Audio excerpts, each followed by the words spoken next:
You're not getting, yeah. I'm trying to figure out how to cut the cable. Oh, I'm supposed to, oh, we're on air. We're on the air. Okay, here we go. Good Okay. resolution. Hey, folks, thank you very much. We're coming and we're meeting the Stormwater meeting of April the 21st, right? And first of all, let's go around the room and introduce folks. And to my left, Nick Christofori with Comprehensive Environmental, CEI. We're a consultant that's been working for the town for the last 3 years or so on stormwater MS4 compliance. okay. Adam Burney, Land Use Director. Matthew Proctor, Stormwater Task Force. Barry Jewell, representing Board of Health this evening, although not officially in that regard. Not quite yet. Todd Dwyer, Stormwater Task Force. Danielle Marr, Secretary. And myself, John Rabbit, Conservation Commission and Stormwater and stuff. Dave, can we go to the next slide? For those who might be watching, I don't think anybody is, but what's happened is we get moved out of our other meeting, and it's the equivalent of you sitting in the back of a plane, ready to comfort down, and someone comes along by the name of Adam Burney and says, "You don't have the room. We got to give it AdCom." So we said, okay, and then he leads us up and puts us in the first class space. So no one's complaining. It's a good deal. We got lucky. So we have a chance to televise. This is our first televised meeting of this, even though this committee's been going on for almost 6 years now. Okay, you get a side 2. I'm just going to skip the agenda piece. Okay, you've just heard the members. Folks, if you do pull this down, it'll be available. There's everybody's emails and the participants as well. And we have myself, Todd, the selectman, Paula Bertram, who is not going to be with us tonight because she's at the Snow Riders meeting preparing for all the events that are going to be going on with regard to Earth Day. And they're doing the cleaning, so she couldn't make it to that. We've got Yun Mac Proctor, our resident contract expert, and who's done some great work so far. You'll share that. And then we've got essentially Adam, our DPW director, is a member but is not able to attend. And then is Danielle Marr, our secretary. Okay, the big events, Earth Day, and we've got, with regard to Earth Day coming up, something worthwhile seeing is, by the way, Stormwater Group is selling their barrels and compost bins at great prices, $80 for a pair. You can't beat that. Call DPW for a good time. I'm sorry. Okay, Saturday Meadow Farmers got their alpaca Earth Day, great experience for the kids. The Pollinator Garden, which is open, I believe, 10 to 12 or so on Hollis Road. You got to see this. This is spectacular what they've done over there. It's a gem in the town. So they'll talk to you all about pollination and the birds and the bees and, no, okay, bad joke. So, and then there's a cleanup, Snow Rider cleanup, and they're looking for volunteers to help with the Lane property as well. Okay, the first item on the agenda is, the third item, excuse me, is the MS4 presentation by Nick. And Nick, we can go a few different ways here. We're not sure whether you're going to make it or not. And when we put this thing together, and the last meeting in which you weren't unable to make it, we had a chance to step through it, and they generated a whole pile of questions, and you did a beautiful job responding to them. We can step through those responses if you'd like. And we're also anxious to hear about your future plans, as well as some progress updates. And then we, as town members in this group, have had a chance to go and look at the responses the town generated with regard to the MS4. And we have some observations, and we'd like to run those by you. Is that consistent with what you've seen? Yep, that's fine. I will do whatever the board, the task force would like to do. I think because you guys met and discussed a lot of these the last time. Yeah. Rather than kind of rehashing everything, I think maybe it may be a little bit easier. Maybe I'll let you take the lead and I'll just chime in, or okay, follow your lead, kind of. Hey Dan, can you go down to slide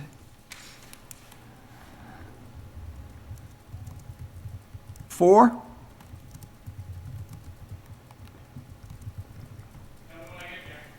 You there? Okay, thank you. Basically, Heather had written to us, and it was from yourself, and with regard to the background, under the Environmental Protection Agency, EPA's 2016 National Pollution Discharge and Elimination System, NEPDES, Municipal Separate Stormwater System, NMS4, regulated communities, including Lunenburg, are required to complete a number of activities over a 5-year, multi-year period.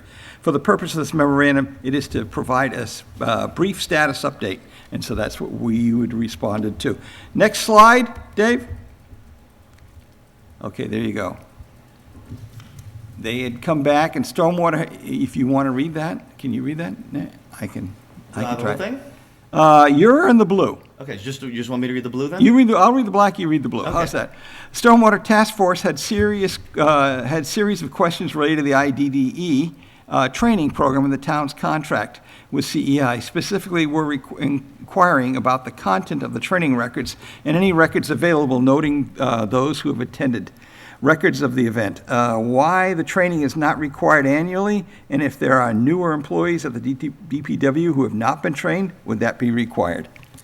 Sure, so my response is training is required annually, but the town typically does this on their own rather than pay for CEI or a consultant to do it. For instance, the last couple of years, 2 DPW employees attended a training workshop that was put on by the Central Mass Regional Stormwater Coalition in May. The permit does not specify exactly who should attend the training, but it sort of insinuates that any employee who could encounter an illicit discharge in the field should be trained. So typically this would be most of DPW field personnel.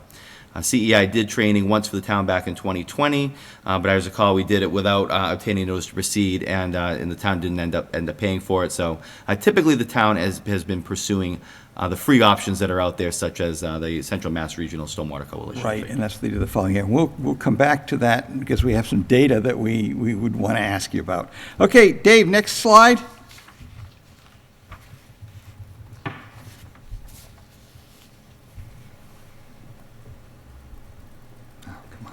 Would it be easier to just sort of summarize what the questions are and have a conversation Sure. rather than read? I mean, this is a document we can get people if they'd like to read it, but I think, It would go faster. Yeah. well, and I think it- Yeah.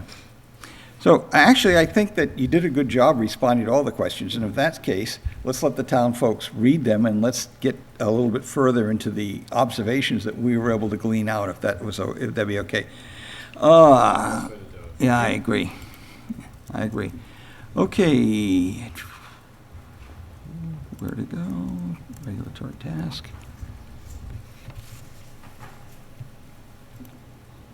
Okay. So what we did is we did a comparison between year 2, the MS4 2020, and a comparison to 2021 to see how they when we're making progress or what had changed.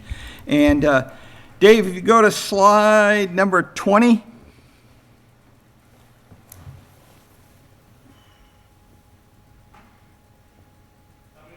Keep going. This is high tech, isn't it, huh? Okay, that's your budget, but we won't worry about your budget. Okay, stop. Okay, so what we saw was on your 2020 was that there was a class that was held, right? And you had 2, 4, 6, 7 members. It was for 1 hour, right? And there was nothing else that happened after that, nor was there a real follow-up. So what you try to do is if you want people to learn, first they study it, as they did with the presentation that you did, but then they need to go out in the field and do a comparison of what was spoken about at the time of it, and then they need to come back and say, okay, how can we do this, if you really want to learn. So are we deeming that training was adequate? Well, the permit doesn't specify exactly what needs to be in the training or what it needs to consist of, et cetera, et cetera. So, again, we sort of did this training. It's sort of an informal training where we do some permit background and some illicit discharge education and things like that. So, we certainly could do something like that, but it was never part of our agreement to do anything more than, sort of a simple 1-hour presentation. Okay. We could convert it into something more like a more formal, half day. Here's some worksheets and a more formal program. I will say we don't do it for any other of our communities. Right. But You know, I mean, like, I don't even know. Did you go to Central Mass's? I did. How So- long was that? Was that the full It day? was a full day. Yeah. And for me, it wasn't as useful because I don't go and pop manhole covers, but that is exactly what the Central Mass one is. They go to the Framingham, excuse me, DPW garage. They do a 2.5, 3-hour classroom session in the morning. And then you go out into the yard and they have some example areas set up and you pop a manhole, you observe an outfall, you do all of that, and then you go back in and they show you what the testing equipment and stuff looks like. So for us here, we use CEI to do our outfall inspections, so that portion of the training is unnecessary. It's good to know how it works and, you know, what you're looking for, but we're not doing that. We're using people who are trained for that. And really with the IDDE, what we would be doing, if anything, is looking to recognize signs within a catch basin at a time of cleaning that might trigger and, hey, we might need to look at this further, let's get the outfall guy out here to look at the outfall. And that's going to be, you know, odors, bubbles, Sure. constant flow, that kind of stuff. And so I think with this, and if they're doing the Central Mass training, they're sort of getting a more comprehensive training anyway, and that covers a lot of the things that you're sort of looking for. And we're paying for that through our dues, and we can send as many people as we want. So for the $2,000 or $3,000 we'd pay CEI, we're paying $4,000 to the coalition for all of what we Everything get for a from whole them. year, yeah. And we're getting this training that would probably cost more than that if we were doing it locally at our yard. Right. So in the second session, there were 2 employees that went, and I believe you might have been one of them? No, I went to the very first one. First I one? went in year 1. I believe it was the DPW director and either the highway foreman or the catch basin truck operator. Right. So what I'm suggesting here is that there might be an opportunity to train the people who are actually doing the work a little bit more effectively, and that might be one of the things we want to look at. There's no blame here, by the way, to attack the problem. No, Yeah. I think with this, it's very dependent on the department head and where we're still in the process of identifying who that will be going forward. It's difficult to lay any of this to CEI and say, well, what do you think? Right. Because we need that DPW director to kind of guide that ship. Right, and you guys are doing fine. I mean, it's just that, that wasn't, while we got the check on the box that we did the training, was it really, what was the quality of it? Quantitatively, yeah, we got a check, but what did it really do for the town? And what did it really do for those employees that are gonna be doing it all the time? You know, so right now, one of the items that we pick up is that, yeah, we gotta look at the whole training effort. And it's good we did it, and our intent is to not just meet the minimum requirement, is to actually be really good at this.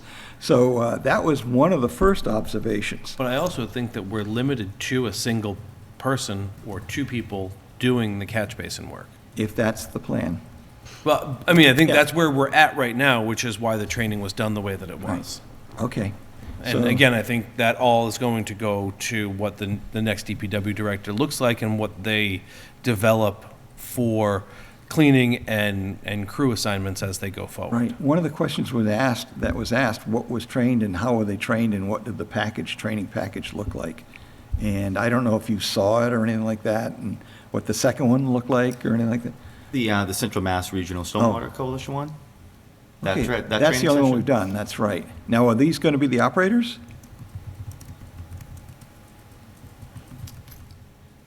Well, it's really up to the town, I guess. Yeah. It's, the permit doesn't specify specifically who needs to go, but it basically should be anyone that could potentially come across So, potential illicit yeah, discharge. normally Ideally, you train whoever's out there cleaning your catch basins and, you know, outfalls, et cetera, ideally.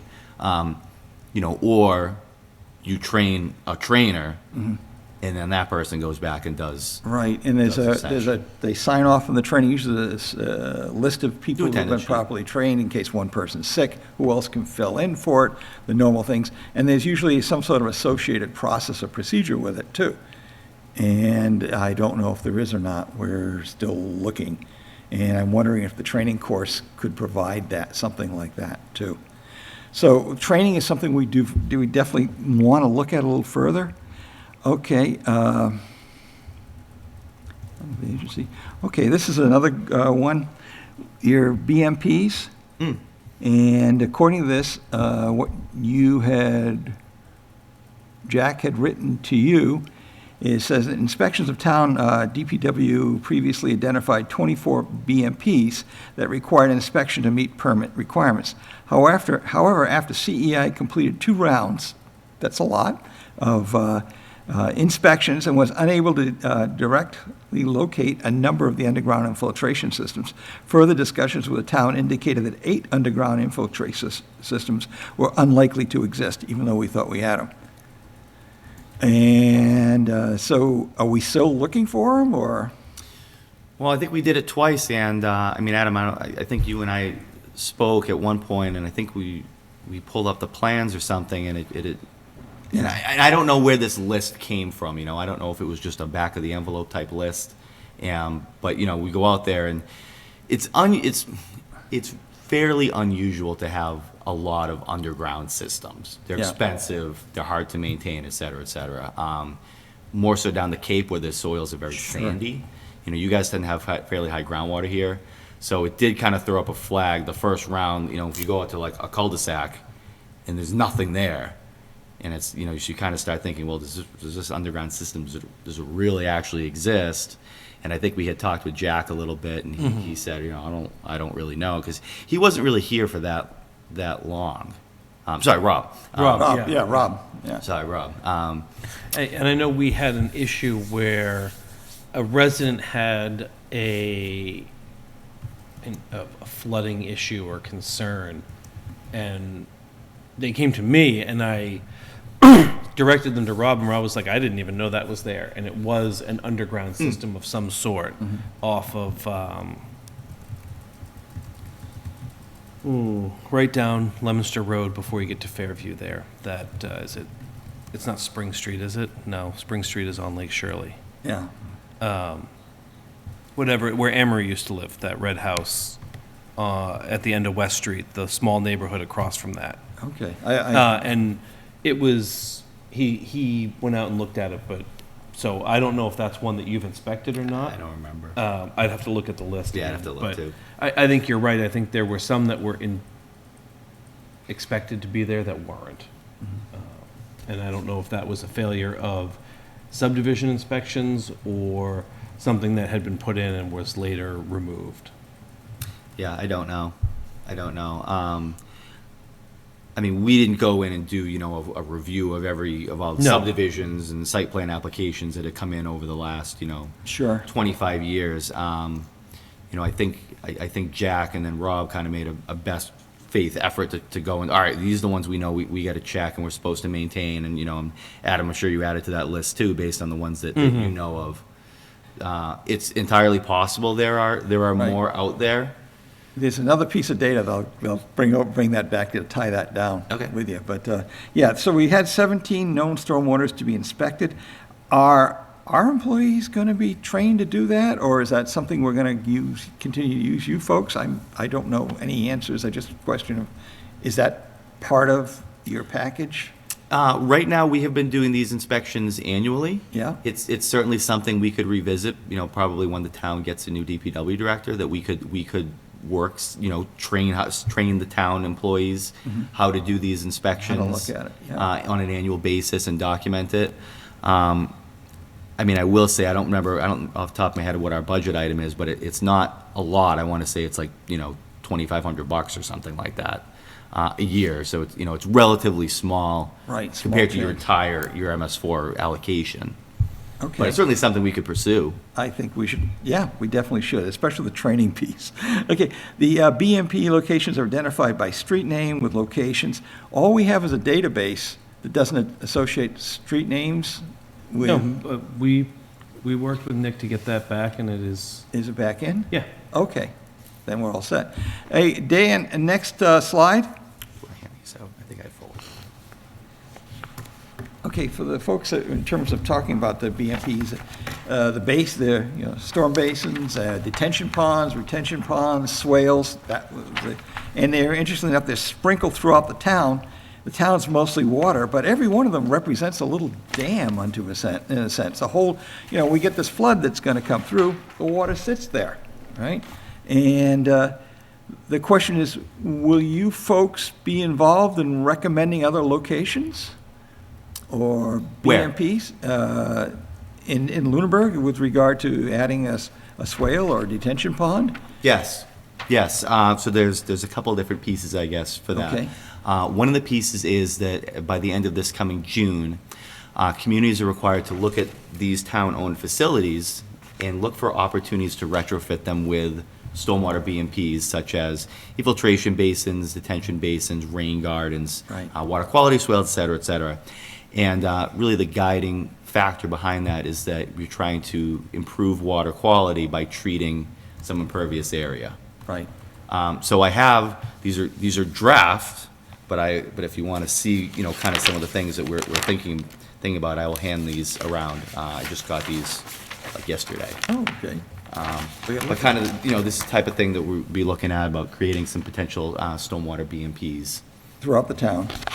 These ones focus on municipal properties right now. Right. And I know there was one in Cortland that was, we were looking at a BMP that was outside, and you had noted that you really want us to chase something outside of the town boundary. Well, see, then the other thing too is for certain TMDL and impaired waters requirements, the town will need to construct a public demonstration BMP by the end of year 6. Okay.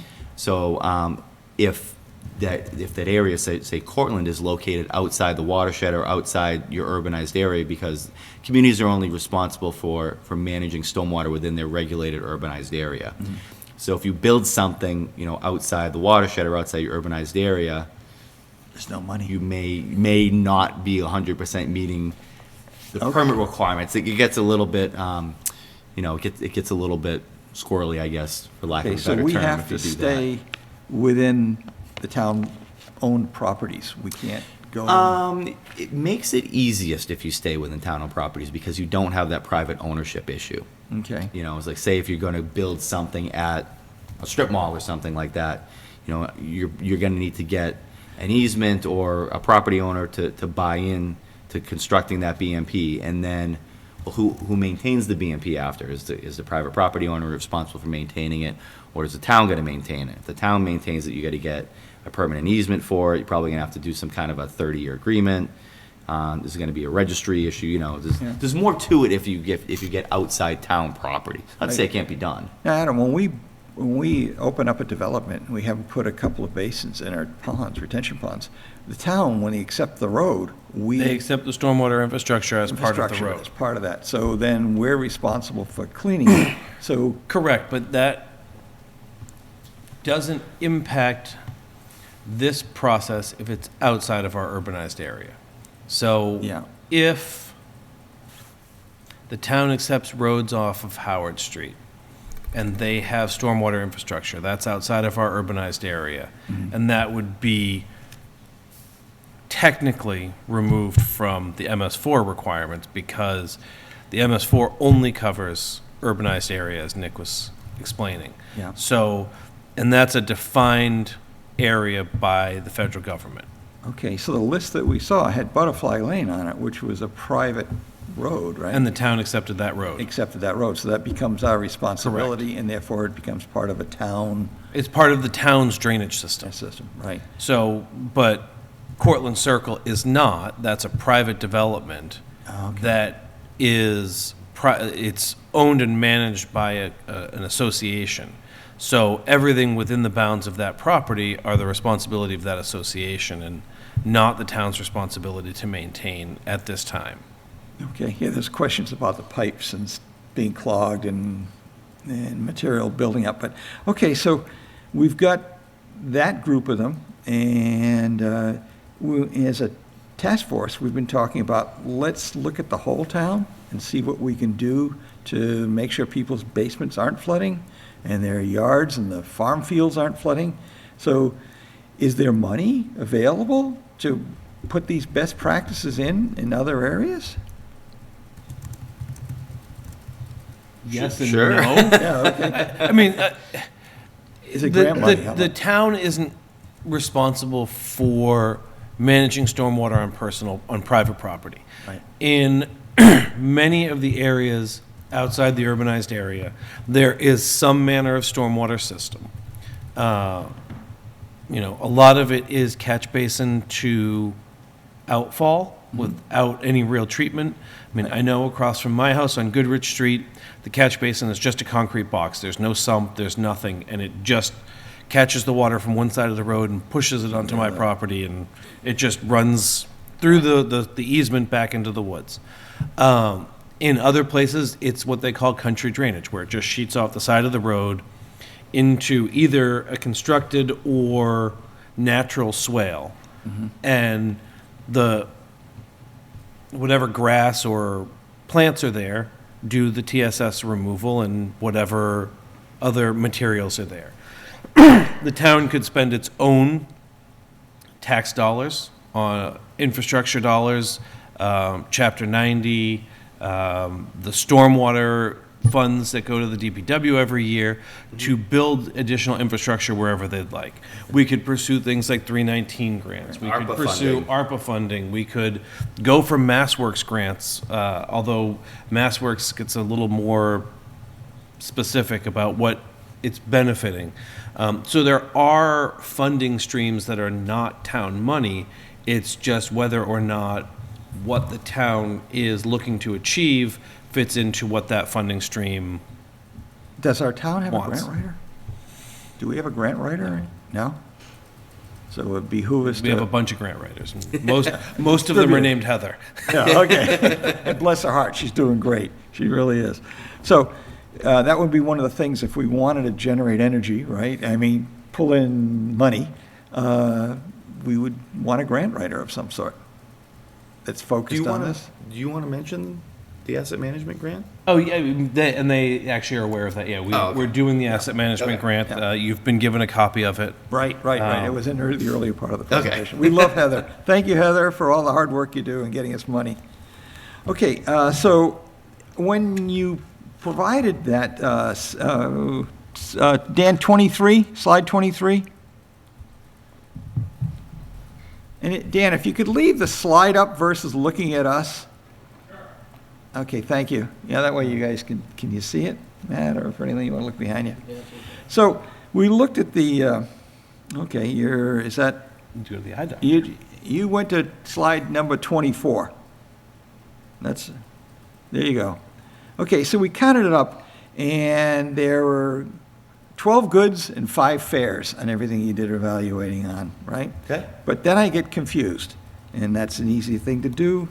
But I start looking at some of these, and some of them are red flagged, but you write no immediate action required or no annual inspections required. But we've got cracked inlet pipes, we've got debris accumulations. I don't necessarily understand how we rated at that. And I'll give you some more. I'll give you some more. And at the same time, the same kind of slide number 25, Dan? We look at things that are rated good, but we go to other parts, and all of a sudden they've got, and 26, no immediate actions, inspect annually, but you're telling us we've got overgrown vegetation, or there's wood in the spillway. Would it be safe to assume that every year there's something's going to happen in there to keep it from failing or deteriorating? I don't have the report, I have a comprehensive review of the reports. Yeah. But, I mean, I think what we're trying to do is we're trying to make it manageable for DPW and the staff. We're trying to make it so that it's not go out and cut this one bush. So, okay, we know there's a little bit of growth. Does it really need to be cut down? probably not worth having a guy go out there for a couple hours and, you know, mess around with it. Instead, these are the more important ones. Go and maintain those. And your BMPs were in really good shape, because we do this for like 20 some odd towns. Yeah. And the fact that you had three BMPs that we said You gotta go minor fix. maintenance. Yeah. That's exceptional, because we see these sometimes and it's, you know, the pipe is collapsing, or the 4-bay berm has blown out, or, you know, Or it's half full of sediment. half full of sediment, or, you know, the erosion is just, it's a gully that goes down it. So, so your BMP condition was really quite good. Quite Okay, good compared it to. just- And, you know, it's actually kind of funny that you say that, because we do this and it's always a work in progress. You know, like we set this up one year and we say, wow, you know, this is a great program that we got. You know, we do everything in GIS, and then we kind of do it. And then we do it for like 20 towns, and then we kind of at the end go, I'm going to change that a little bit this year. And this is actually was one of the things we want to simplify it a little bit more, so that there is some of that less ambiguity Okay. into some of those different things. So it's hopefully a little bit more cut and dried about what. So you have an evaluation checklist or something that you use and Yes. such. Can you share that with the town? It's in GIS, but I can do an export. Let me Okay. export it. That'd Yep. be great, thank you, because, Dan, slide 27, again, 27, there you go. These are the ones you're telling us we really have to do. And it just seems like we had more problems than being just good and fair. So I'm just, Well, but for instance, Well, I was just going to say, Jack, I don't get that impression at all. I get the impression from Nick that our BMPs and drainage systems in pretty darn good shape. While there's some minor issues, right. overall, we're in pretty good shape. so Jack, for instance, so the Richards Way, so we have woody vegetation less than 3 inches in caliper, right? So that was probably our trigger for minor maintenance, you know, Okay. that it was okay. Once you get stuff that's greater than 3 inches, you know, now you're talking Right. like Matting you and- need a big chainsaw, you know. Right. So we've tried to kind of we've tried to make it kind of reasonable for the town, rather than just say, well, you got 26 BMPs, well, you got to go maintain 25 of them. It's more manageable, and it's to say, okay, go hit these 3 this year, and then we go out and inspect it again next year. Okay. These so you- 3 look good. Now go hit these 2 or these 4 or something like that. Okay. You know, just to kind of make it a little bit more, because you need to inspect them annually per the permit. You need to maintain them as needed. Right, so if we got the criteria sheets and we caused the inspection to happen, we could have little check marks or comments along each one of those, so we could better assess, can we get away with not doing it this year and say, so, okay. Yeah, right. And that's what we try and do as part of our report. We try and Okay, we will try and you kind be of do doing that this for work next you. year? Yep. Are you doing it for us next year? Great. And I think sometimes the location of some of these things matters as well. Woody vegetation on the upper part of the berm versus in the bottom of the basin have different impacts. Am I correct? You're correct, and probably one of the biggest things that we struggle is, say you have a BMP that's never been maintained for 30 years, A couple. or 40 years, or more. Yeah, And so you have 40-year-old trees growing up in these BMPs. Well, there's a value to that full-size BMP, I mean, or a full-size tree. I mean, it's providing nutrient uptake, and it's providing, stormwater attenuation. And from a good neighbor perspective, people that have had that BMP next to their house for 30 years that don't even know it's a BMP, they're going to not be very happy if those trees are suddenly gone. oh, I agree. So, so we try and weigh those types of things. You know, for instance, is that full-size tree, it shouldn't be there, but since it is there, is it impacting the function? Is it impacting mostly, and it's mostly like from a flow standpoint. You know, is it blocking the inlet pipe? And sometimes we do see that, you know. If you get a 12-inch inlet pipe and there's a tree Yeah, this far from it, that one probably should be cut down, you know, or more importantly, even for an overflow structure. You know, is this tree going to cause potential flooding at some point? Or is the root ball going to rip out the entire side and flood someone's property? okay, so, Dan, if you put up slide 29. And just to sort of go back on that, we're also required to start looking at retrofitting our BMPs as part of this permit. So if we were to come across a situation like that, that might be a good candidate to say, how can we take this essentially destroyed BMP, because it's now not what it was supposed to be, and retrofit it using the existing condition? Is that something that we would then start to look at, some of the more impacted or less cared for BMPs as a potential to retrofit? I mean, certainly if a BMP has failed and it is no longer providing the water quality treatment as intended, that it should be addressed. I mean, typically we would see those most often for like infiltration basins, that eventually an infiltration basin will likely become clogged up. Right. So at that point, then, yeah, you would be looking at probably doing rehabilitation of that BMP, either by cutting down trees if they're in the way, scarifying the surface, and rehabbing that infiltration capacity. And again, do you have any kind of training records or procedures on how we could do it if we discovered that? Well, I think that would be up to the town. That kind of thing, typically there's engineering involved. So, you could bring in, I mean, the town doesn't have a town engineer, correct, Adam? No, we do not. So there's no town engineer. So, you could bring in a consultant to do a type of design. You may be able to, you could do some research online and pull up a standard detail for these type of things. But most communities would bring in, an engineer to do an assessment, maybe do some soil borings, survey data, and come up with a recommended approach. Okay. So we should have something in our budget for that. Yeah. That's up to the town. Let's go, yeah.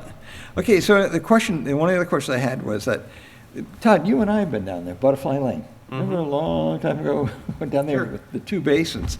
And one of the basins said, we got it, it was found to be in good condition earlier, but now it all of a sudden crapped out, and I see all the particulars along with it. It fell apart. How come we didn't pick it up earlier? It was Jack, can you be more specific? Yeah, when you say I'm what sorry. What basin fell apart at Butterfly okay, Lane? Butterfly Lane. I'm just reading it. And it says it's overgrown vegetation on the side, no action. Erosion on side slopes, bottom, no action. Dead vegetation, landscape, no action required. Okay, then I misinterpreted that. I'm sorry. I just thought it was interesting it showed up like that. Did it show up just as, primarily as Standalone. flag for overgrown vegetation and probably It the just smaller was sitting in the report by itself. And I just, well, okay, not a big deal. Okay, I'm not just saying. sure. I couldn't figure out why it had shown up as good. Okay, let me go to the next one. Okay, Dan, slide 30. And this is as much for the people of Lunenburg to understand. One above it. There you go. In 2007, we had Earth Tech come in and identify all our stormwater outflows and culverts. And they listed them, and they gave us matrix areas to go take a look at. And if you want to go look at Hickory Hills, that's what they saw. And is there a way, is that now on the table, the sheets? The outfall locations? Yeah. We have a mapped layer of those. You have a map layer of it? We have everything. Everything has been incorporated into GIS. Okay. And the GIS layer includes things like outfall location in lat lawn, size, condition, if there was erosion, if there was vegetation loss, And this, if it was flowing, any of the dry weather screening results that we did, any maintenance recommendations we did, everything, all of that is in GIS. And it is available to the town if you guys ever want. All you got to do is, I think you probably have it. If Yeah, not, we let might, me- I'll probably ask you for the most Yep. updated. Yep. 'cause- right, get us And as this was one of the biggest pushes we had last year at the end of year 3, which was the end of June 21, is we went and attempted to screen all of the known stormwater outfalls within town, and provided a memorandum report. It was probably 4 pages long or so. And at the back of the memorandum report is a table that has all of that information that we went in and Okay, explored. and around. is it kind of mapped out like this? It's exactly like that. Okay, perfect. So then we can come back and ask the citizens to go back and say, hey, this is your street, are they there? Are they clear? You know, that kind of thing, when they'll know where to look. And that was one of the questions we had earlier, in terms of how do we get the addresses Yeah. on the map? So it's there then, you know what Okay. I'm saying? I Now, just are you thinking outfalls, or are you thinking catch basins, or are you thinking Both. of both? Okay. Both. So, so under the permit, we're required to have all your outfalls mapped by the end of year 2 and inspected by the end of year 3. By the end of year 10, we need to map catch basins, manholes, and pipe interconnectivity. Okay, So by interconnectivity, I mean we need to be able to say, all right, this pipe flows from here to here. The town is hopefully going to be going a step beyond that, because the town is finalizing an asset management grant that will in part not only look at where these pipes are and how they connect, but what the size of the pipe is, what the elevation of the invert is, what the elevation of the outlet is, what the elevation of the rim is, what the elevation of the sump is. So the intent is to go far beyond what's required under MS4 and do an asset management thing. But then, yes, I mean, eventually you could, if you That's- wanted to, I guess. and that's 2000, year 10? Year 10. Year 10. Required by year 10. We're the going ass- into year 5. We're starting year 5 in July. The asset management, I believe, needs to be finished by 2026, I think. Yes, December. The final documents are due October of this year, I think. To get the grant To get the running. grant going, yes, and then it won't probably, we won't be funded until like spring, I think. Correct. It takes. And then we have 2 or so years. Yes. 2 or 3 years to complete it. Yes. So, you're right, I 2026. don't know why it takes that long, Because it's the state. but it does. Hey, Dan, can you just keep the presentation on? Okay, you can go down, all these, from Geotech, we received the mapping and the piping, but it's way out of date. At least that's what we believe. Okay, slide 36, outfalls.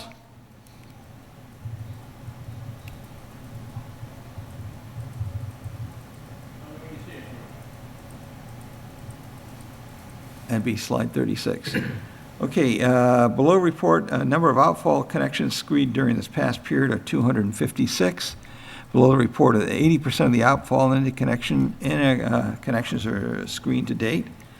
And we've got 80% of them, and we're going to finish off the rest of them this year?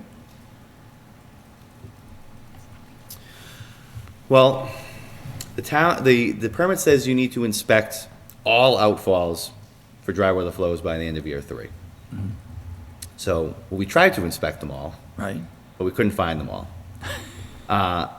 And you're certainly in good company. Every community is like this. Okay. And unfortunately, the permit does not have any provisions in it that says, well, what if I try to inspect them and I can't find them? Well, I don't know. Permit says you go to inspect all of them.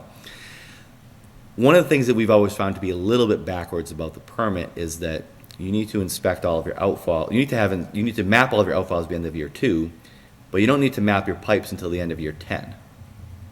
Well, my pipes are what lead to the outfalls. Right. So presumably, as I'm taking the time to map my pipes, I'm going to have a better idea about where those Yeah, missing outfalls really outfalls go. are.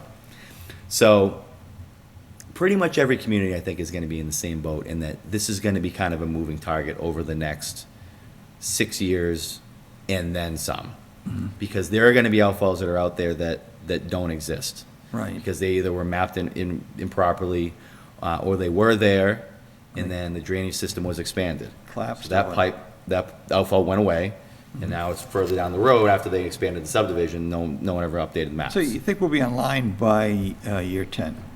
We'll be a lot closer than we are now. I think by the time the turn of the century hits, we're gonna be right there. I think we will do the best we can. You know, we try, And I I think by appreciate the the- end of year 10, actually, I'm gonna say better than that. And By by the year time 8. we do the action grant, Right, by the time we do the asset management grant, right. we should be, 95% plus there. Or 90. One would expect we're 100% there, and anything we don't find was mislabeled or mis. Lost. I never want to say 100%. Well, yeah, I know. Because you're you're an never engineer. 100%. Hey, Dan, But yeah, I think by that point, you'll be Screen really back good. up again? Okay, one of the things that caught my attention was the as-bills. below the number of as-bills received during this period of time, 0. For, We didn't that do means it no one completed a project in that That whole time year? and submitted an as-built. in a year? Yeah. And It's- this is probably COVID, too. It's, I don't know what report this is, but it's, yeah, it's gonna be year 3. Do are regulations finalized, Adam? Forgive me, I forget. The bylaw is, the inspection regulations, I don't think so. So we don't have to do, is the phosphorus and nitrogen and TSS removal and stuff, is that piece? That's all in the, Done. that's That- in the bylaw. Okay, Yes. okay. Forgive me, So forgive me, we're 90% TSS, 60% phosphorus on new construction, and 80/50 on yeah, and redevelopment. the provision is there to require as-built submitted? Yes, Okay, yeah, oh, all yeah. right. We already required Okay, that. all right, like I said, forgive me, I work with a whole bunch of I different ju- communities, I and just thought it everyone's was in a amazing different that phase. nothing shifted in the year, not one. Under the permit, communities located in the urbanized area and that disturb an acre or more need to meet all these different requirements, and one of them is submittal of as-built plans. So keep in mind that this just went into effect in the last year or so. And these are for activities permitted under the stormwater bylaw, not for anything completed. Correct, and it's as-built. So as-built means the project was permitted within the last year or so. Then it was bid, and then it was constructed, and then it was finalized. And then people did as-built plans and submitted them. So it's possible that Where do they go? Who does they submit it to? They come to the planning board. Planning board? So in 2020, we submitted the stormwater bylaw to town meeting. Does that make sense? Because it's 2022. So in November of 2020, the stormwater bylaw passed. It became effective as of, I'll just say May 2021. So nothing. And that annual report went in September of Correct. 2021. Exactly. So, that's- Okay. and it was covering June 2020 to June 2021, when A, no one was building anything, and B, It would have had to be 2 months from permitting, yeah, construction. bid, construction, finish, Yeah. as-built plans. So this is for so we've issued stormwater permits for a residential development on Holman Street, a residential development on the corner of Mulpus and Cross, for a residential development on Mass Ave.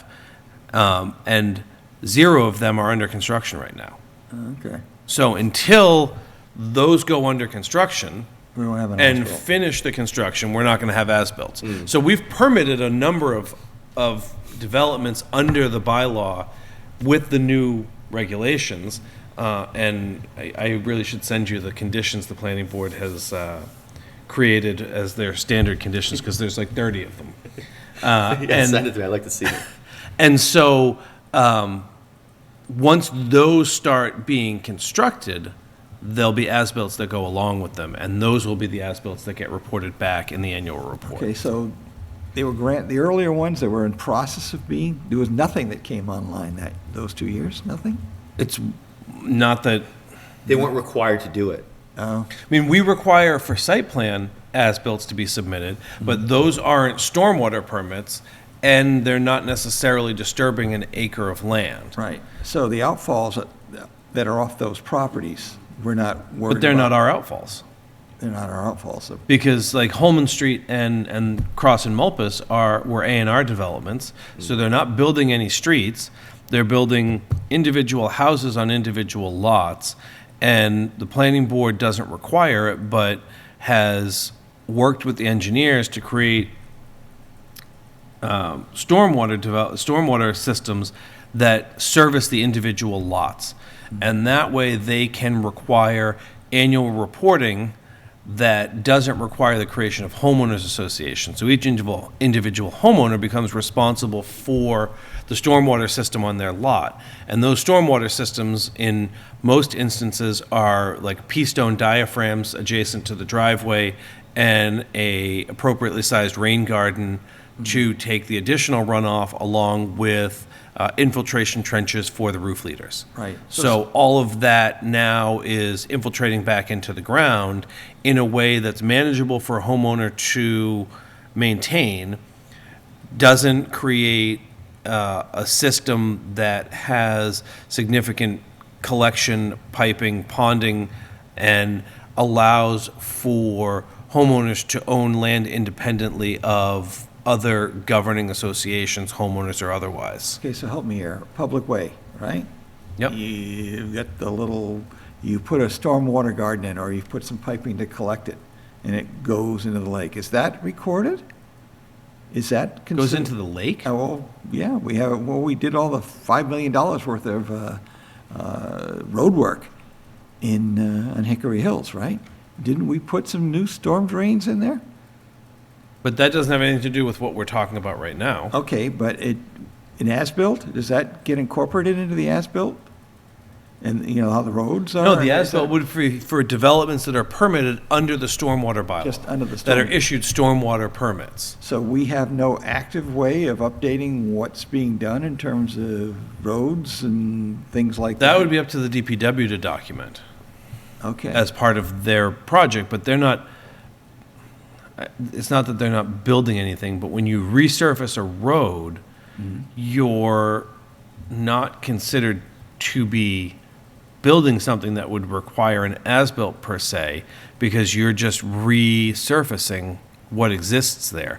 If you add stormwater infrastructure, one would Which Jack said he infer did. that it may be beneficial, depending on what infrastructure is built, to have an as-built, but a lot of what's done, and there's two engineers here, and I'm not an engineer, but correct me if I'm wrong, sometimes you build something because it works and it's functional, and you don't necessarily need an as-built because it's not necessarily designed, but you know that what gets put in will serve a purpose that is Right. is Is more that- beneficial is than that what updated? than nothing being there. Don't you have to update the local maps to show your outfalls?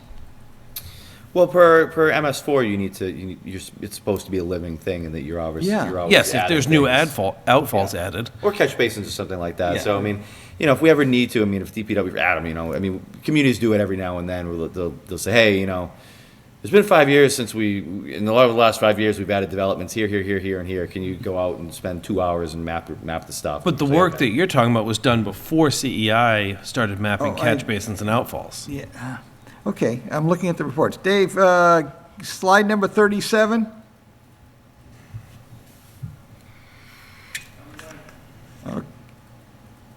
I don't know where you are. Okay. Go back, no, not that, go back up, stop for a second. Okay, catch base cleaning, okay? In 2020, we cleaned 79 of them, okay? And we had 955. So we didn't, we know we got some work there to go on. What was odd to me is that in 2021, we had the same number of catch basins. There was no change.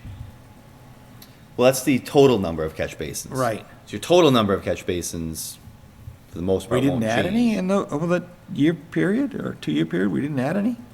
The reason why I'm asking is that if we didn't see any updates to the drawings as-bills, and we're not seeing any catch basins, so if you're saying there wasn't any more put in there, I'd say, okay. But if there were, wouldn't that number change? And I'm just wondering what the system we're using to update our maps and what we have. And I don't know how we do that. I would expect it's unlikely from one year to the next that we added catch basins. And, yeah, I Unless mean, we're adding new accepted unless, streets. yeah, or unless they're reconstructing entire streets down to base grade and adding, significant amounts of infrastructure. I mean, a catch basin is, it's about, what, $1,000 to buy a catch basin? It's, is it? Okay, so we're talking tens to 5,000 for a catch basin? And then, Before inflation hit. yeah, and then you're talking piping, you're talking placing, you're talking all the engineering to design the system that would catch and where does it go? So I mean, you know, if we're putting hundreds of thousands of dollars into an individual road, maybe we would add some catch basins. Honestly, most of our roads, it doesn't make sense to have catch basins. We don't have curbs. I mean, it's better in most instances to just let it sheet flow off into a swale because it's going to be controlled in the swale. You're going to get the same amount of treatment, and you're not having hard infrastructure that's going to get destroyed over time. So if anything, we would probably be adding additional swales, which again need to be maintained, need to be recorded and mapped, but I think that's more likely and more cost effective. So and the number of catch basins changing doesn't surprise me. Okay. But not changing doesn't surprise me. So the other part was, for 1 year, we added 2.1 yard per basin, then we're down to a yard. So maybe we're cleaning the same ones, I don't know. And I know that Rob was trying to come up with an outline of what we had, and then we lost Rob. But Matt, here's your chance. Matt had a chance to go out and talk to the crews. They talked to the people doing the work. And if you could share that, Matt. Good work, by the way. Yeah, I had an opportunity to speak with the driver cleaning the catch basins. And, well, we know that they start at the lakes and work their way out, because that's what, of course, the main concern is with the runoff getting in the lake. So we know that's always where they start. So they're always going to clean the same ones first, whenever they start in the year to clean the catch basins out, and then see how far out they get. I know we're speaking with them, with trying to get to more. You know, it's hard to improve beyond the numbers that we're seeing, for a couple reasons. One, I think the truck isn't outfitted correctly, is kind of what I saw speaking with them. So I think that's something I'd like to see we could look into in the future, about how we could help with that, with the truck. It wasn't designed to be a catch basin truck. It was a truck that was re-outfitted, the crane arms high, a lot of things that slow them down, power lines, limbs, things like that. So I think that could help them get to more catch basins. As well as I know they think that if we could bring in a subcontractor, potentially to clean catch basins, to get them ahead so they can move through quicker, if the budget could allow for something like that in the future, I think would really help get a jump going forward on them.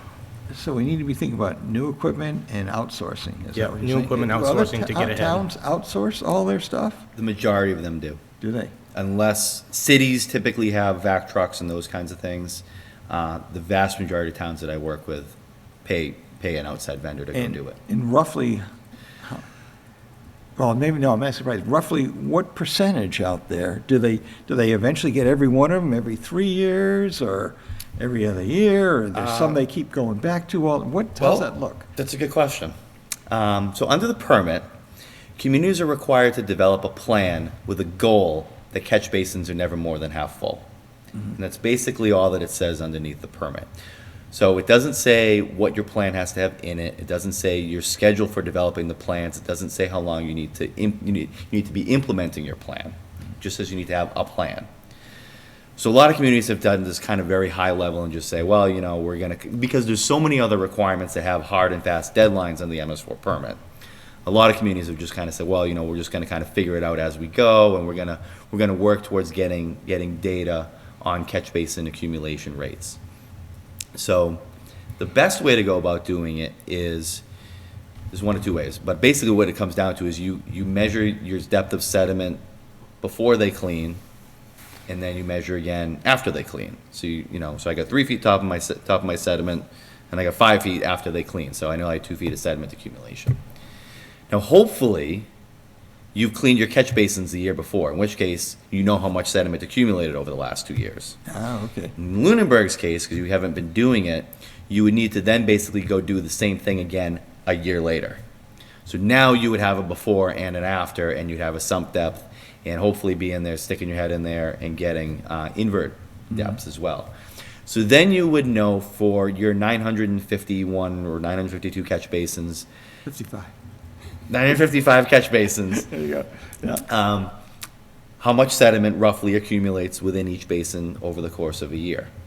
And you're going to have 10% of them that are going to be full every year. They just fill up because of their low, just whatever reason. And you're gonna have 25% of them that are half full and so on and so forth. So you would have a plan and say, okay, I need to go clean this basin and this basin, this one and this one and this one twice a year and this one once a year and blah, blah, blah. But in reality, it doesn't really work, because if you go hire, it's particularly say if you go hire someone, you're gonna be paying like $100 a catch basin if you make him go clean this basin and then skip a half mile down the road and clean this basin and skip 3/4 of a mile down the road and clean this basin.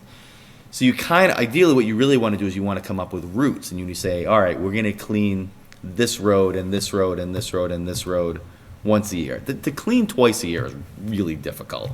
I don't know if any communities really do that in any meaningful way. Okay. But that's probably one of the things, your catch basin cleaning, that the town is a little bit behind on. And again, I will say you're in good company for That's most bad other company. That's communities. bad company. Well, you're all Yeah. in the same boat. We're trying to be going beyond. the You're minimum all in the and same boat. And I will say, I mean, catch basin cleaning is expensive to hire out. It's time consuming to do it internally. And I don't know what the cost of cleaning catch basins is. It just seems like, So this is one of those wonderful unfunded mandates that the MS4 permit has, that in your experience, many municipalities didn't have built into their budget to clean all of their catch basins. for the most part, what I've seen is communities that were cleaning their catch basins before MS4 came out kept cleaning their catch basins. And the ones that weren't cleaning them before MS4 came out, maybe they started thinking about cleaning their catch basins more often. I don't know this, I definitely don't know this for sure, this is just hypothetical, is that, so the permit actually expires, believe it or not, the end of this June.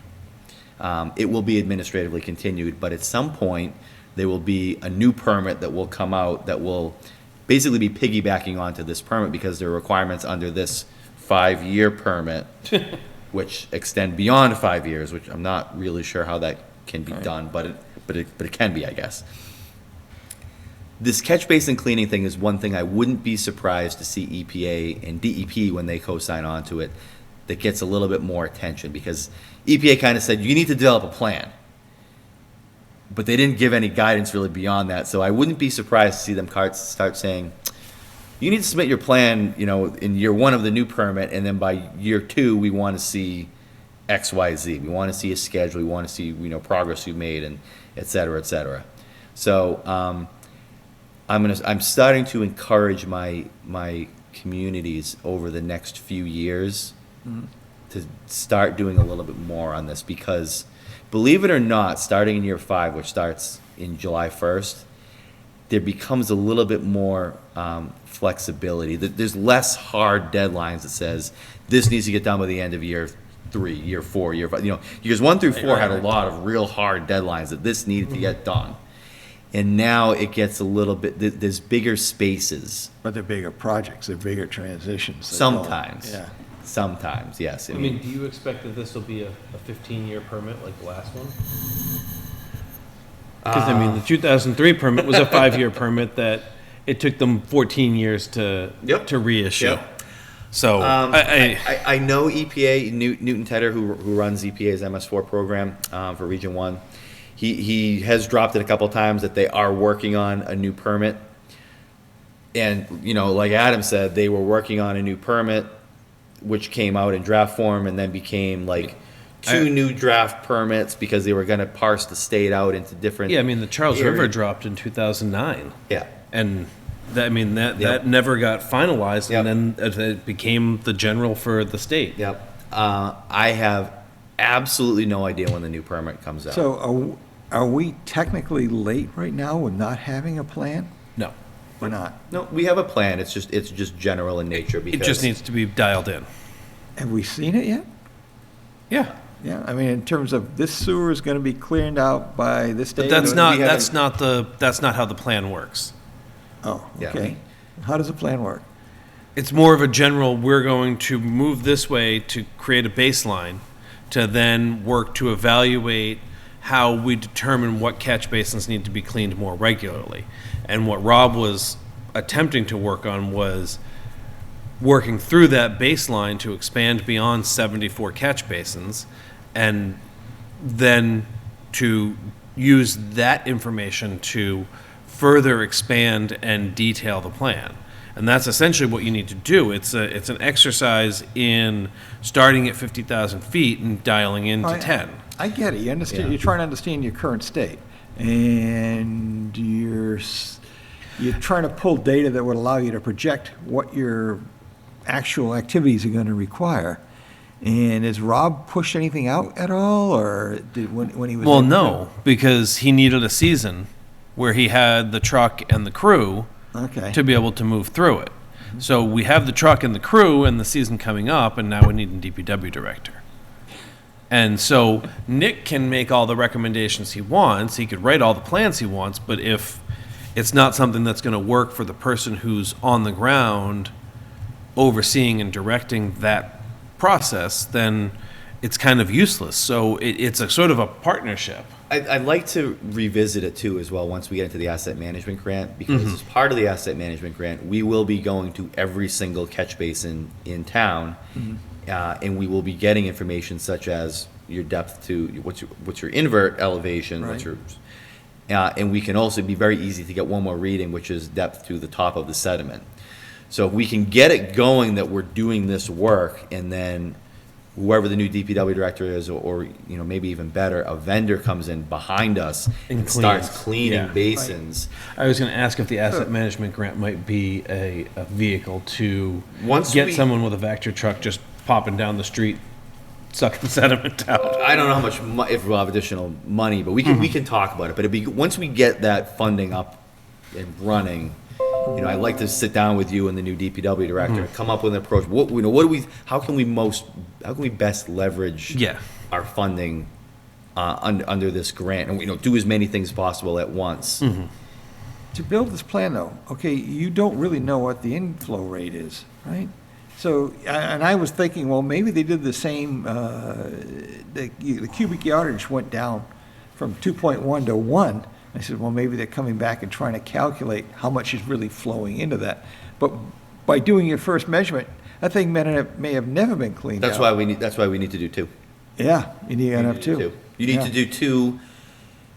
They don't necessarily need to be within a year, but you need to know when you did your first one for Right. every basin, Yeah. and when you do your second one for every basin. I mean, you can chunk it up by do 200 basins every year, as long as you have really good records on it. Right. All we know is the operators are telling us, with what we got going now, we'll never get there. Is that what? Well, I mean, you're cleaning, less than 10% or something a year right now. For sure, yeah, so. that truck's can't clean all the basins in 1 year, there's no way. Yeah. That's why, like I said, you do what you want, but the vast majority of communities your size. I mean, a vac truck's like $250,000, $350,000. I mean, they're probably big, upwards of 4 now. whatever they are, and then whatever your annual maintenance cost to run it is, and what's your life expectancy of that vehicle. I mean, even if you have a vac truck, that's great, but if you're only using it 4 weeks out of the year, then the thing's parked for 11 And months. they break a lot. And they break a lot. Yeah. And you know, $100 each, what is that, almost $1 million? There comes a point where you're better off that if you can, instead of buying the vac truck, you can have 15 years of catch basin cleaning done by an outside vendor, and not have to deal with repairs and fixing it and storing it and manning That's, it. if that's you- a big chunk of money we don't have. But if you hired someone, if you were looking to hire someone to do all of your catch basins, and you called Bob's catch basin cleaning, and you said, I've got 1,000 catch basins, I want to hire you to start in April and work through September to do all of them, it's not going to cost you $100 a catch basin. Right. There's an economy of scale to, I'm going to give you 5 months of work for one of your crews. Right. And that could set that whole business and crew up for that summer. And so, I don't think it would be inexpensive, but, it's going to be less expensive than a Vector truck. You don't have to teach someone to Right. work it. You don't have to maintain it. You don't have to place to park it. You don't have to put fuel in it. It's one nut that You know for sure what's yeah, what's I mean, I gonna think cost you. that when Now, we When, can take some of that nut out of the DPW. Well, I'm That's not right. gonna, that's I'm just above saying. my pay grade. Okay, we can do that, because part of it is if you're looking at the whole project, you say, this is gonna cost some money, it's gonna take a lot of energy. Mm-hmm. And we know that Rob was starting to work on, what was it what were they doing I that think was this is a associated with? bigger conversation that needs to be done with with a DPW director when we have one, and the town manager, since essentially the budget is hers, and Oh, that I needs totally to- agree. We're just looking for a definition of, that was what I we were thi- I talking. think it would be a mistake to assume that you could easily remove money from the DPW. Oh, I agree. I think that what's gonna happen, though, is, where's this $1 million gonna come from? It's not gonna be No, a million. This won't be a million. Okay. It'll be, I don't know, but it won't be a million. I think I think it becomes an hourly rate at some point, depending on the volume that you do. Okay. And I know when Butterfly Lane was accepted, the developer said, I think he said he paid $300 for them to come, and it was $300 an hour, I think, and they did both of their vortechnics and all of their catch basins. Okay. I want to say, please don't quote me on this. I want to say cleaning a catch basin is like $30 to $35 a basin. That I was in. So that- times that- 1,000. Yeah. Could you do it talking for 30, 35 35 bucks? grand. I don't know what that. Okay, no, that's it. Would you? So You don't anyway, have a shop back on the back of the truck? I don't think anyone goes anywhere for anything less than $500. yeah, But I mean, again, you know, that's if you can get them to show economy up. of scale. Right. That's your show. Okay, so anyway, we're running out of time, big time. Next slide, Dave.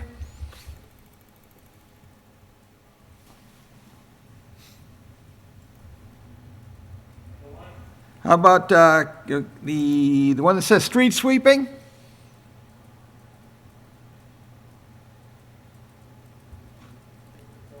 I think you went past it. That's the stuff we'll never get to tonight. Don't worry, I won't I torture you. think that one. Yeah. Okay, so in 2020, we cleaned 30 miles, and last year we did 20. And We had a sweeper go down last year too, didn't we? I don't know. All I know is it dropped off. Was it a function of, I'm going to go clean more storm basins, and I'm therefore going to divert the crew, fewer people to do less street sweeping? And without the DPW director, we don't know. But how many miles of road we got in town? I want to say we're upwards of 90. 90 to 100, someplace in there? I have no clue. No idea. No idea. But you're one of the road commissioners. So it's like, if we had 100, maybe we're doing a third of the roads? Yeah, you're supposed to do them annually. Supposed to do them once a year. Yeah. Also, much of what street sweeping is done is in response to winter snow and ice activities, and we're no longer using sand or a sand mix. Right. So, By the way, you know who to say thank you for? yes. Yeah, The, this committee made them stop. Okay. The lack of sand in the road doesn't excuse you from cleaning, but it certainly facilitates a lower level of Right. cleaning need. I think the majority of sweeping that happens tends to be in the downtown and the Whalum area where there are sidewalks and there's other stuff that Well, they go around the pond. Ask a motorcycle rider how he feels about sand. well, I mean, We're against it. you're against it, yeah. You try to avoid it. it doesn't make it all more often. fun. So street sweeping, it just seems like, okay, we know we've got another nut there to crack, right? And something that is to be put into this current state analysis Yeah. that says, And- okay, we know we need help on the street sweepers, we know we need help on And, the, and you're in good company with that, and it's the same thing. Whoever was sweeping streets before MS4 came out kept sweeping, and whoever wasn't before was doing part way. I so, get it. It's expensive, I mean. Oh, yeah. Clean 1,000 catch basins a year. That's what, 30, 40 grand. You sweep your streets. You pay someone to do it. It's, I don't know, probably similar. Have you seen in other communities, a large impact to the way the DPWs and towns are managing their stormwater, or it's a result of the MS4 permit? Are you seeing most are meeting the permit, doing what they've always been doing? No, well, from like the street sweeping, catch basin cleaning, like from the maintenance standpoint, you mean, or just everything? Just their general maintenance activities for stormwater, cleaning catch basins, sweeping streets, that sort of stuff that would fall under their purview. I would say that those two things, street sweeping and catch basin cleanings, I haven't seen a whole lot of big wholesale changes. I think communities are starting to think about it more than they used to. I mean, I have communities I work with that, I mean, I've gone, how many catch basins do you have? And I don't know. I'm like, well, ballpark. I don't know. I could have 300. I could have 3,000. Just absolutely no idea. And okay. So people are starting to kind of think about it a little bit more. And again, most of my communities do contract that work out. And it seems like there's been a little bit more focus of, okay, I need to start appropriating money from my DPW budget to sweep my streets and clean my catch basins, you know, if not every year, then like maybe every other year. And, you know, however, because most of the people I work with are DPW directors, and it's, how do I go about it? Do I need a separate line item on my budget? You know, do I need to ask for more money from the town or FinCom or the TA or whoever? So there's been a little bit more of that, and I think there's still more work to be done on that. Like I said, I think that now, getting out of year 4 and into year 5, I think there's going to be a little bit more thinking about that. And then COVID blew everything up too, because I mean, I was meeting with my clients every 2 months practically, and now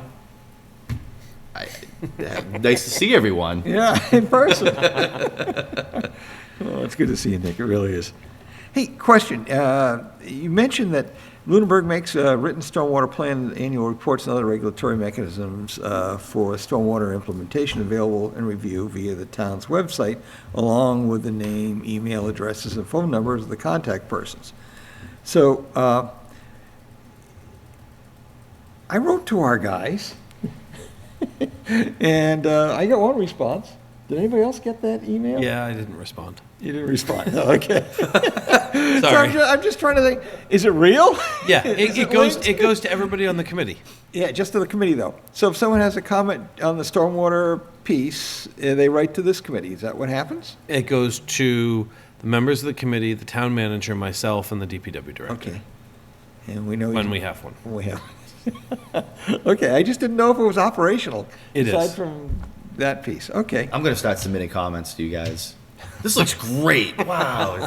You know, that'll drive our score up, right? Yeah, there we go.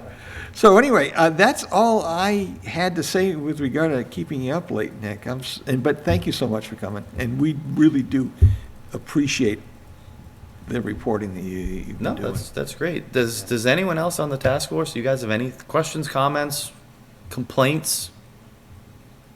To me? I want to speak to your manager. Okay. I don't. No. Thank you for coming, and My pleasure.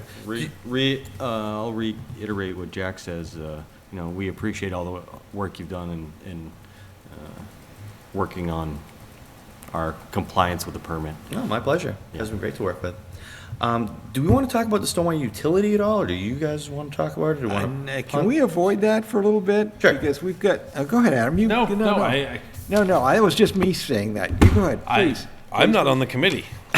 Well, only work you here. sit here, we're all friends, speak up. No, I mean, the utility is a long-term goal. I think we have a lot of data collection to get to before we really start to nail down what it's going to look like. I mean, I know you and Rob and the town manager and your associate and myself all met, and we talked about it. And I mean, I think ideally it's where we go, but it's how we get there that we're still, and with a new DPW. I think we have this giant piece missing, and it's hard to push any of that forward without it. Okay. Yeah. If I could add, there's also part of the group feels that we need to go beyond just being minimalist with regard to meeting the MS4 And we would like to expand the definition to incorporate as much of the community and protect the community, because our charter is, hey, Dan, can you put up slide 41? One of the parts we never get to. Keep going. One more. Uh-oh. Well, anyway, we have a mission and a vision, and I don't know where it went. In either case, our vision was to be fully compliant with the MS4 and achieve a recognized environmental leadership for the position for this town, where we want to be, a town, a community where people want to come and hike, do farming, make this, and of course, by doing that, we increase the property values, right? So, and we're pursuing the MS4 as that primary vehicle. But we did receive a mandate from the selectmen when we first started out 6 years ago. The Stormwater Task Force is charged with the development of a comprehensive stormwater management plan that complies with state and federal regulations, provides a storm and surface water system that controls damages from storms. That's not just saying, the town properties and things. It protects surface water quality and protects the environment. The plan shall determine which local agency or agencies will be responsible for implementation. Establish the estimated cost of the program, as well as to provide for a creation of an ongoing funding source. So we're trying to go beyond the MS4, but the MS4's got 90% of what we want in there anyway. And so now we're starting to go through a strategy that says, the first thing we're trying to do is understand our current state. And I really don't want to get into a conversation that says, well, we're going to put a stormwater tax out there. And let's have some answers, otherwise other people will put answers in there for us and we'll spend more time fighting over what they think versus what we're trying to think. And there's a structured methodology we're starting to go through, but basically it's collect as much data as you can right away and let the individual members start piecing pieces together. I don't know why that's not there, but Perry, you might recognize that storyboard. If one of the best vehicles for communicating your projects and where you are and what you're trying to achieve is sprinkle storyboards throughout the whole town in terms of what's happening, and update those storyboards. And let each one of these, you guys are all going to have individual pieces and projects, and perhaps you drag some more people in there, and we storyboard those out. We put those all over town. We put those in our public buildings. This is what we're working on to gain that public awareness, because the first thing on the MS4 is public education and outreach. That's what we got to deliver. Then the public participation and involvement, we got to get that going. The illicit discharge, we'll let you worry about that. Certainly if there are things that the task force wants to expand upon, beyond what we've been doing under MS4 and beyond what CEI is in the contract for. For instance, we have some dollars right now that we're waiting on notice to proceed to do, and if we don't do it, we got to get this done before end of June. Yeah. Well, So if we don't get notice to proceed, that money isn't used for stormwater. right. That was later on in the presentation. Or part of your part. How are we going to spend this money before it runs out? How are we going to? Can we encumber what is there? Which money? Okay, the monies that we're worried about that we weren't going to be, Heather's grant and, The asset management grant? what's that? I'm sorry. The asset management Management Jack? grant? Yeah. We had to spend it. There was money that we had to spend the last meeting. I'm sorry. I didn't, it was associated with that. If we don't expend all the funds that we have in the budget this year, it goes away, right? It goes back to free cash. It goes back to free cash. And you're part of this year's budget even, and some of the pieces that we haven't started yet.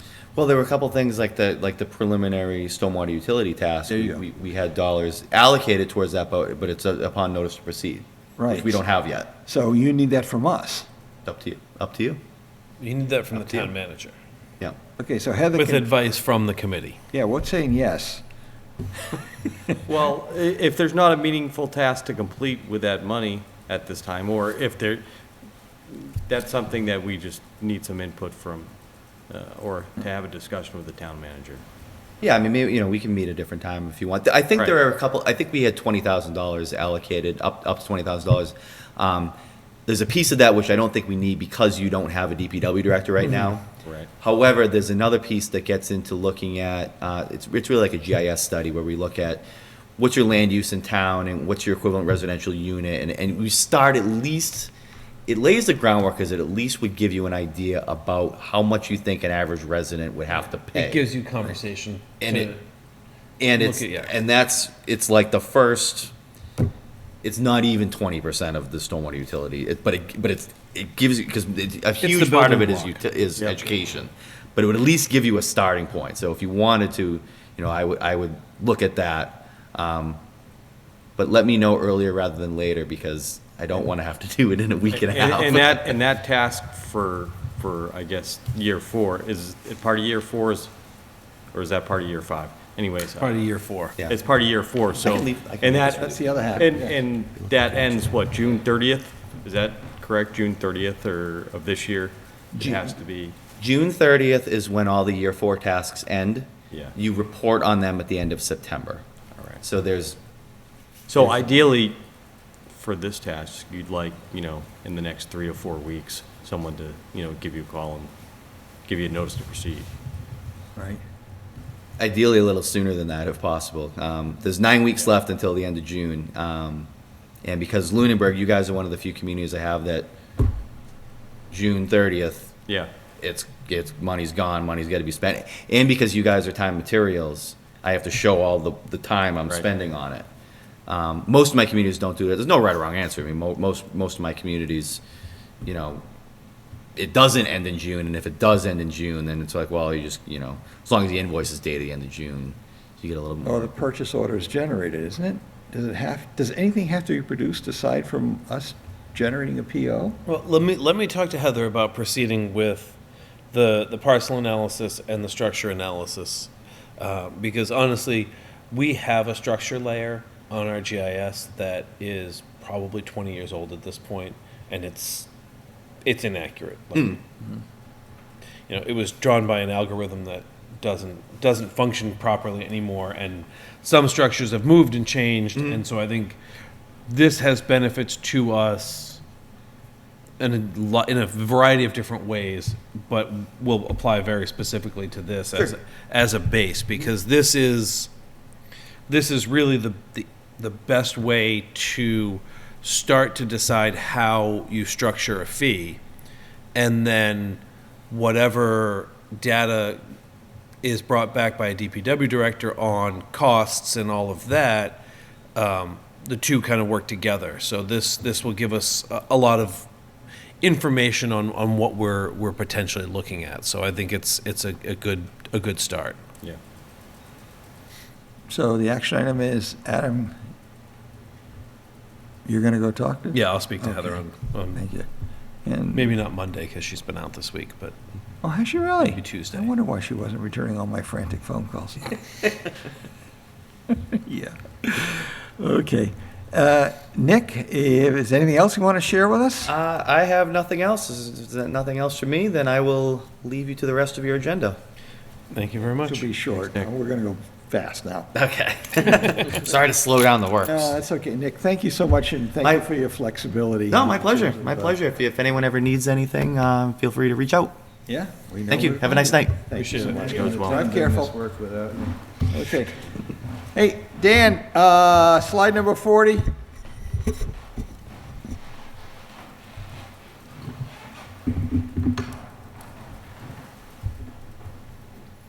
Are we going the right way? No. Okay, which slide are you on? I can't, is there a number on that slide up there you're seeing? Okay, go down. Okay, go up, up, up, up. One more. One more. One more. There you go. Okay. Todd, if we could, I would like to see if we can't take a vote to add the 2 more members officially. To And increase it from 5 to 7? that'd be correct. If you do that, all 5 members need to be here to have a meeting. So, yeah, exactly. Okay, Which was why it went originally from 7 to 5, is because getting enough people to have the meeting was Well, continually problematic. we have 7 members in The conservation. quorum's 4. And the quorum Quorum is is 4. I'm sorry, not so you 5. would need 4 of the. So we could, 3 of them can hang out. Now, if somebody comes in on, if we put it in a Zoom format and 2 of them come in via Zoom, do they have to physically be here? Do we have to have a physical 4? Not until July at this point.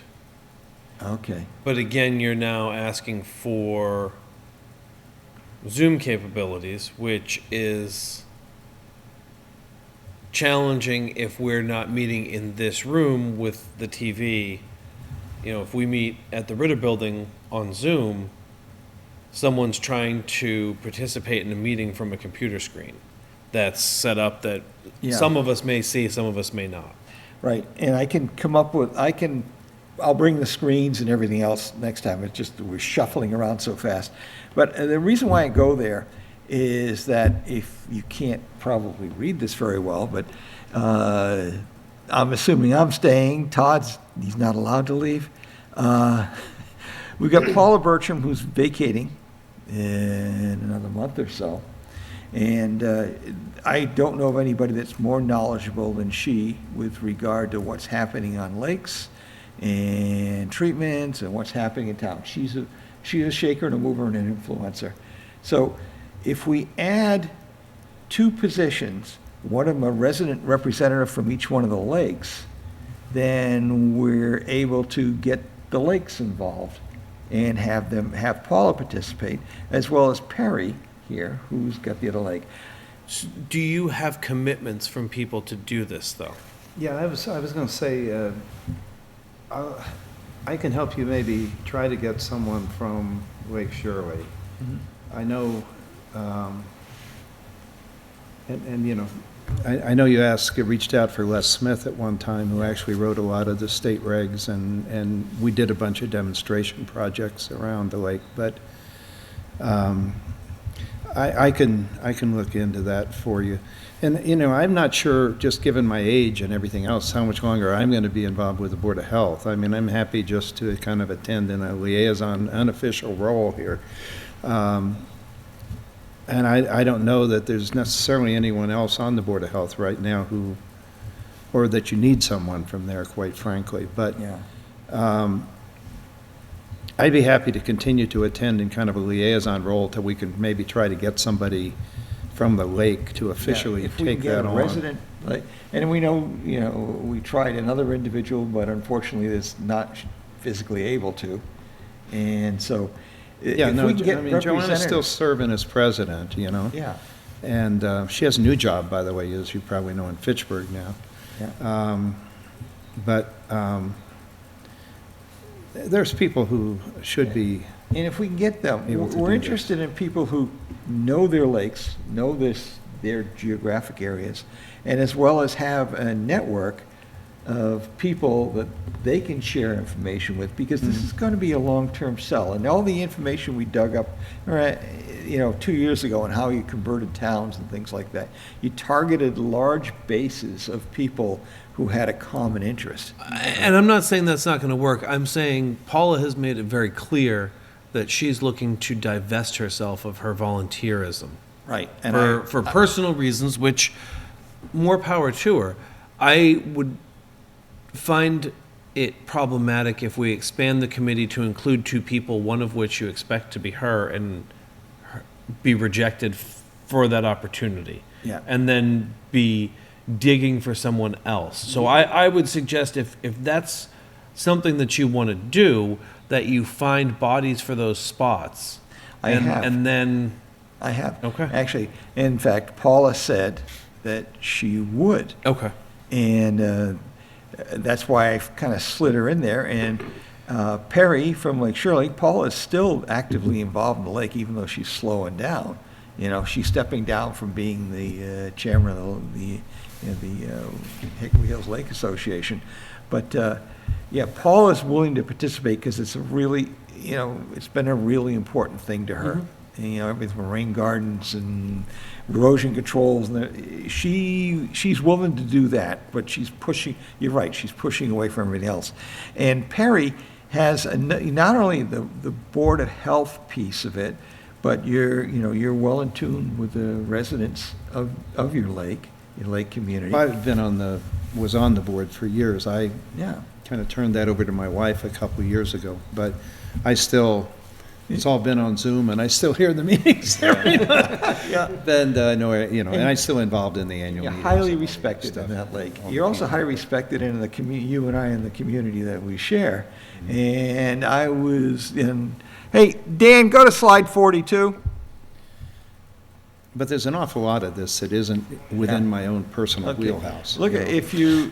there's a methodology that we use Yeah. to engineer a project. And we're quality systems engineer, reliability, all that No, good I stuff. understand that side. of it. And so, Project management side.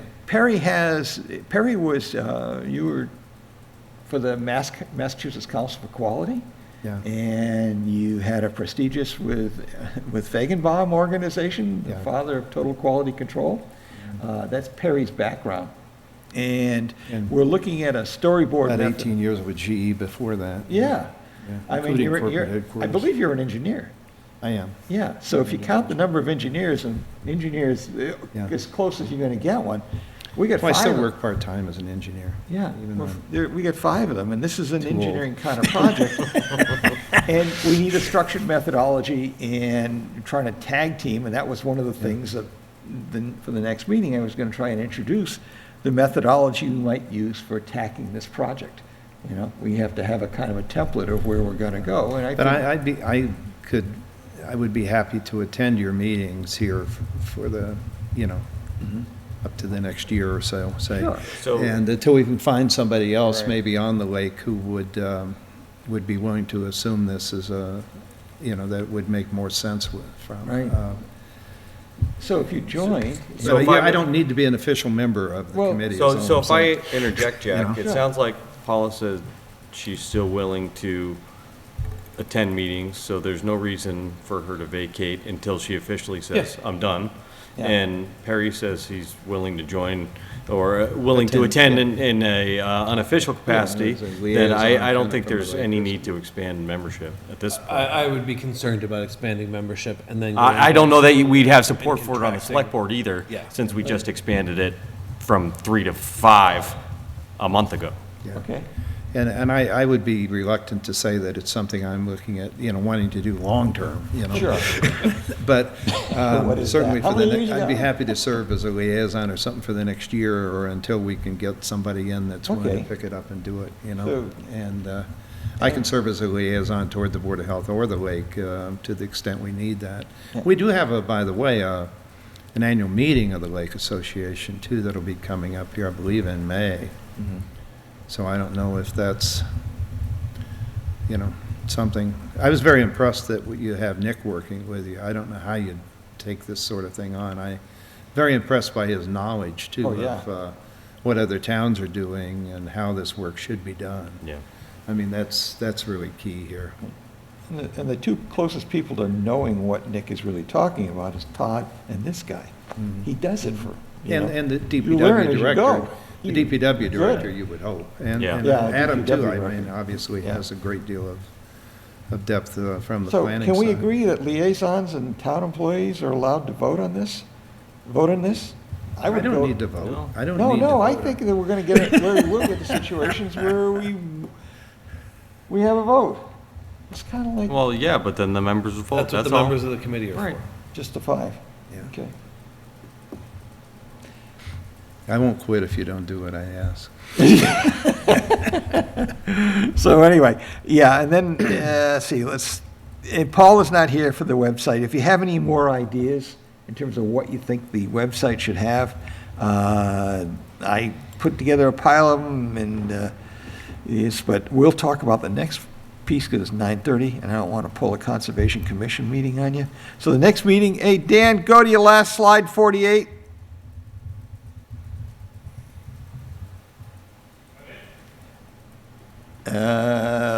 Bunch of handsome guys, that's all I'm seeing.